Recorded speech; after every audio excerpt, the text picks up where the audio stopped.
আসসালামু আলাইকুম। হিন্দু ভাই ও বোনদেরকে জানাই নমস্কার, অন্যান্য ধর্মের জাতি ভাই ও বোনদেরকে জানাই আদাব।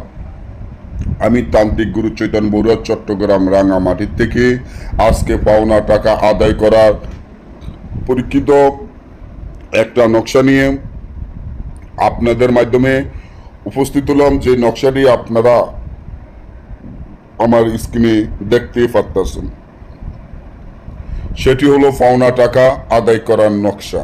এমন যদি হয় যে আপনি কারো কাছে টাকা পাবেন, সেই ব্যক্তি আপনার টাকাটা দিচ্ছে না, টাকাটা নেওয়ার পরে এখন সে তালবাহানা শুরু করে দিছে, আজ দিবে, কাল দিবে, 1 মাস পরে দিব, 2 মাস পরে দিব, বিনিময় দেখা যায় টাকারও দিচ্ছে না, আরও বিনিময় সে আপনাকে হুমকি দিচ্ছে। এই টাকাটা নিয়ে আপনি খুব দুশ্চিন্তার মধ্যে পড়ে গেছেন যে এই ব্যক্তির কাছ থেকে আপনি এই টাকাটা কিভাবে উদ্ধার করবেন, কারণ আপনার কাছে তো কোনো প্রমাণ নাই, কোনো স্ট্যাম্প নাই, কোনো চেক নাই।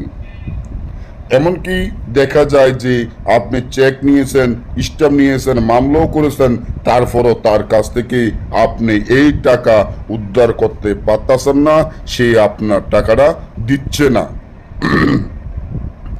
এখন আপনি খুব হতাশা, টেনশনে পড়ে গেছেন, কারণ আপনি টাকাটা অন্য একজনকে টেনে নিয়ে তার এই টাকাটা দিয়েছেন।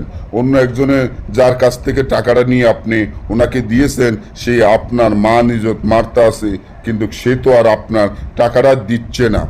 এখন আপনি কিভাবে এই টাকা উদ্ধার করবেন, কিভাবে ওই ব্যক্তির কাছ থেকে টাকাটা উদ্ধার করে আপনি তার কাছ থেকে মুক্ত পাবেন।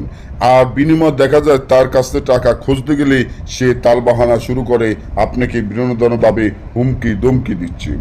আপনি ব্যবসার খাতিলে বা মুখের খাতিলে বা যে কোনো সমস্যার কারণে বা তাকে অনেক ভালোবাসেন করতে গিয়ে, বা সে অনেক বিশ্বাসী লোক, তার জন্য তাকে 1 লাখ, 2 লাখ বা 10 লাখ বা 50 লাখ বা 1 কোটি টাকা দিয়েছেন।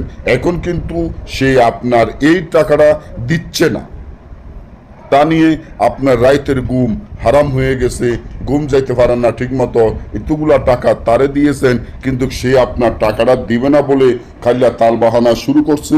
আর টাকা চাইতে গেলে সে আপনাকে অনেক হুমকি দমকি দিচ্ছে, আপনাকে মারধর করবে এবং আপনাকে এলাকা ছাড়তে হবে, কারণ সে একজন ক্ষমতাশীল লোক, একজন নেতা বা ফেতা। তো এই ফেতার থেকে বা এই নেতার থেকে কিভাবে টাকা নেবেন, কিভাবে সে আপনার ফাও ধরে ক্ষমা সে আপনার টাকা দিতে বাধ্য হবে, এই তাবিজের মাধ্যমে ফলান বিন ফলানের জায়গায় ওই ব্যক্তির নাম, তার পিতার নাম, আপনার নামানের মাতার নাম নিচে দিয়ে লিখে দিবেন। এখানে যেখানে দেখেন লাল কলমের দাগ আছে, যেটা লেখা আছে ফলান বিন ফলান, মাঝখানে ওইখানে লিখতে হবে। লেখার পরে এই তাবিজটি সুন্দর করে লেখা শেষ হলে একটা তাবিজ রাত 12টা উল্লঙ্ঘ অবস্থান চিতায় গেরুন, আর একটা তাবিজ গাছে লটকান, সাথে সাথে কাজ হয়ে যাবে, সে টাকা দিতে বাধ্য হবে। ভালো থাকবেন।